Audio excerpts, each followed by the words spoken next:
रिंकी अरे भाउज तमे कौन है कहूना। शुण रिंकी मु तुमको लास्ट टाइम पे कहूँ तमे मो भाई को बाहा आ जाओ एथरे तो तुमर किसी असुविधा नहीं। प्लीज भाउज टिके बुझिया ପାଇଁ चेष्टा कर मु तम भाई के बाहा ପାଇଁ चाहूनी आ एमिति रे मो ପାଇଁ कोउटा टिके मु भलो भाबरे जानि मु बुझी पारनी तमे मना काई करूछ ता पाखर कोन अभाव अछि से ता पाखर तो सब किछि अछि से तुमको रानी परिका रखिबो।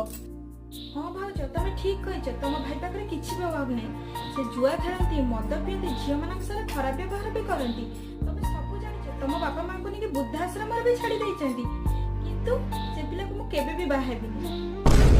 शुण रिंकी पैसा थिले सब हबो तमे जहा चाहबो ताहा करि परिबो। अच्छा भाउज कहला टंका दे सुख केने हबो शांति केने हबो सम्मान केने हबो नाइ ना तम को इच्छा माने टंका बहुत मिले मो पे सम्मान होछि रिंकी